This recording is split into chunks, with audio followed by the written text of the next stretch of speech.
महाराष्ट्राच्या राजकारणात युत्या आघाड्या झाल्या, तुटल्या बिघडल्या, पण मराठी माणसाच्या मनात एक स्वप्न कायम होतं, ते म्हणजे उद्धव ठाकरे आणि राज ठाकरे यांची युती। आणि 19 एप्रिल 2025 रोजी राज ठाकरेंनी उद्धव ठाकरे यांना एकत्र येण्याची भावनिक साथ घातली आणि उद्धव यांनी एक कठोर अट ठेवत ती स्वीकारली। तसेच मागील काही दिवसांपासून महाविकास आघाडीतून शिवसेना बाहेर पडणार अशा देखील चर्चा सुरू होत्या। त्यामुळे या चर्चांना अजूनच उधाण आले। मराठी माणसाचं हित, ठाकरे कुटुंबाचं पुनर्मिलन होऊन राजकीय भूकंप होणार का? राज आणि उद्धव खरंच एकत्र येणार का, की मराठी माणसाचं स्वप्न पुन्हा बंगणार? चला तर जाणून घेऊया राज उद्धव रणसंग्रामाचा नेमका इतिहास आजच्या या व्हिडिओमधून। नमस्कार, मी ओमकार आणि तुम्ही बघताय महाराष्ट्र कट्टा।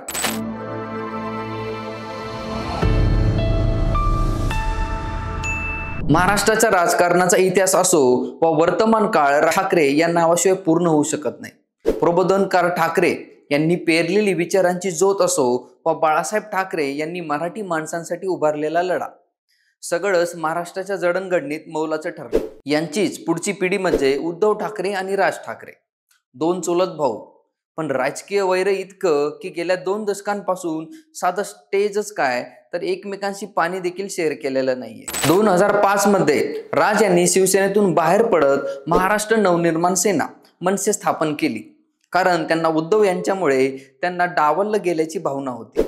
शिवसेना सुप्रीमो बाळासाहेब ठाकरे यांनी उद्धव यांना पसंती दिली आणि राज यांचं राजकीय स्वप्न चुरगळलं गेलं।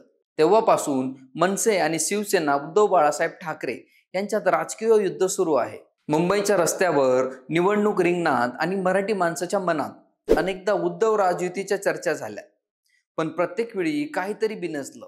राज यांचा एकला चलो रेचा नारा आणि उद्धव यांचं युती आघाड्यांमधलं गुंतणं, यामुळे ही युती कायम स्वप्नच राहिली। पण मराठी माणसाच्या मनात ही इच्छा अजूनही जिवंत आहे। जर राज आणि उद्धव एकत्र आले तर मराठी माणूस अजय होईल। पण या घडामोडी आता नव्या वळणावर वळण घेत आहेत। 19 एप्रिल 2025 रोजी राज ठाकरेंनी महेश मांजरेकर यांच्या पॉडकास्टमध्ये एक राजकीय बॉम्ब टाकला। महाराष्ट्र आणि मराठी माणसाच्या अस्तित्वासाठी उद्धव आणि माझ्यातली भांडणं क्षुल्लक आहेत, एकत्र येणं कठीण नाही, फक्त इच्छेचा प्रश्न आहे। ते म्हणाले, सगळ्या मराठी नेत्यांनी एकच पक्ष बनवावा आणि महाराष्ट्राला केंद्रस्थानी ठेवावं। राज यांनी आपला अहंकार बाजूला ठेवला आणि मराठी माणसाला थेट संदेश दिला, तुम्ही आम्हाला एकत्र यायला सांगितलं तर मी तयार आहे, माझा स्वार्थ नाही, महाराष्ट्राचं हित मोठं आहे। या पॉडकास्टमध्ये राज यांनी हिंदीच्या सक्तीविरोधातही आक्रमक भूमिका घेतली। महाराष्ट्रात मराठी सक्ती हवी, हिंदीची सक्ती नको, हिंदीची सक्ती मनसे खपून घेणार नाही, अशा वल्गनाही यातून केली। तर उद्धव ठाकरे यांनी भारतीय कामगार सेनेच्या कार्यक्रमात राज यांच्या साधेला उत्तर दिलं, पण एक कठोर अट ठेवली।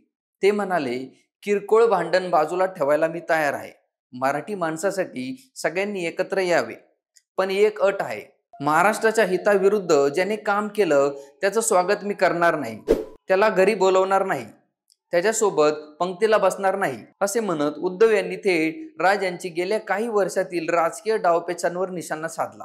उद्धव ठाकरे म्हणाले, लोकसभेत आम्ही सांगत होतो महाराष्ट्राचे उद्योग गुजरातला जात आहेत, तेव्हा जर एकत्र आलो असतो तर महाराष्ट्र हिताचं सरकार केंद्रात आणि राज्यात आलं असतं, पण तेव्हा पाठिंबा द्यायचा, मग विरोध करायचा आणि पुन्हा तडजोड करायची, हे असं चालणार नाही, असं स्पष्ट केले।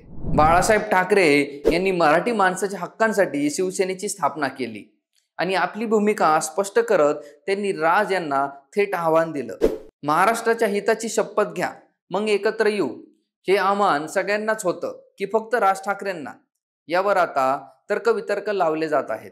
तर दुसरीकडे विधानसभेच्या निकालानंतर महाविकास आघाडीत काही आलबेल नसल्याची चर्चा सुरू आहे।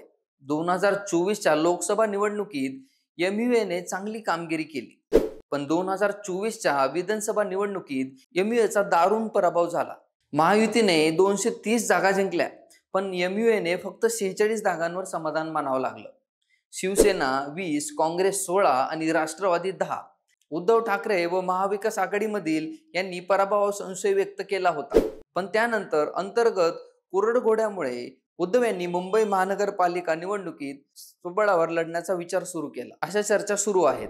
महाविकास आघाडीमधील तणाव आणि 2024चा पराभव यांमुळे उद्धव यांच्यासाठी नव्या पर्यायांचा विचार सुरू आहे. राज यांनी एक पाऊल पुढे टाकलं, पण उद्धव यांची अट कठोर आहे. जर राज यांनी ती मान्य केली तर ठाकरे कुटुंब पुन्हा एकत्र येऊ शकतं. पण महाविकास आघाडीमधील तणाव आणि उद्धव ठाकरे यांचं काँग्रेस राष्ट्रवादीवर अवलंबित्व यामुळे युतीच्या शक्यता सुधार वाटत आहेत. पण मराठी माणूस एकत्र येणार का? हिंदीच्या सक्तीविरुद्ध आणि महाराष्ट्राच्या हितासाठी ही युती खरंच होईल का? उद्धव यांची अट राज यांना मान्य होईल का?